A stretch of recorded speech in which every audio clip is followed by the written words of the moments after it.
आवाज की दुनिया के दोस्तों को पूजा बत्रा का प्यार भरा नमस्कार। इंडिया.com के पॉडकास्ट में हम आपके लिए लेकर आए हैं बड़े पर्दे के किस्से कहानियां। आज हम आपको सुनाते हैं हिंदी सिनेमा के बाबू मोशाय यानी राजेश खन्ना से जुड़ा एक किस्सा। क्या आप जानते हैं कि इस अभिनेता ने कई महीनों तक अपनी दूसरी बेटी रिंकी खन्ना का चेहरा तक नहीं देखा था? आइए जानते हैं इसके पीछे की क्या कहानी है। हिंदी सिनेमा के बाबू मोशाय यानी हमारे आपके चहेते राजेश खन्ना जब तक जिंदा रहे अपनी प्रोफेशनल और पर्सनल लाइफ को लेकर सुर्खियों में बने रहे। उनका नाम कई अभिनेत्रियों के साथ जोड़ा गया। उनका अपनी पत्नी और अभिनेत्री डिम्पल कपाड़िया का साथ बस अपने बच्चों तक के लिए ही था। लेकिन दोनों बेटियों ट्विंकल खन्ना और रिंकी खन्ना में रिंकी उन्हें जरा भी नहीं भाती थी। ट्विंकल से तो राजेश खन्ना बहुत प्यार करते थे, उनकी आंखों में एक आंसू तक नहीं आने देते थे। लेकिन वहीं रिंकी उन्हें फूटी आंख भी नहीं सुहाती थी।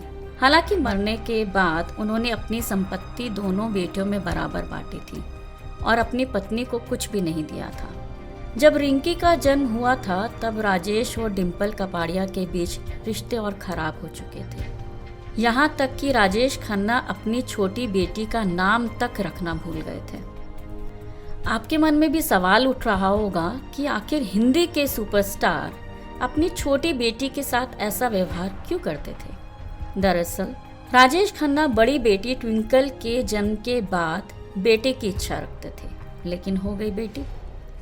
राजेश खन्ना की बायोग्राफी के अनुसार जब रिंकी खन्ना का जन्म हुआ था तब राजेश खन्ना इतने गुस्से में थे कि उन्होंने कई महीने तक अपनी इस बेटी का चेहरा तक नहीं देखा था। हालांकि काफी बाद में उनकी बेटी का नाम रिंकी रखा गया। पत्रकार यासिर उस्मान ने अपनी किताब में लिखा है, राजेश खन्ना अपनी बेटी रिंकी से खफा खफा से रहते थे। हालांकि हमारे समाज में ये कोई नई बात नहीं है। बात ये भी सही है कि बदलते वक्त के साथ लोगों की बेटियों को लेकर मानसिकता बदली है, लेकिन अभी भी देश के कई हिस्सों में लोग इसी सोच के साथ जीते हैं कि आखिर बेटी क्यों पैदा हो गई। रिंकी खन्ना की बात करें तो उन्होंने कई फिल्मों में काम किया, लेकिन पहचान नहीं बना पाई। फिर साल 2003 में बिजनेसमैन समीर सरन के साथ उन्होंने शादी की।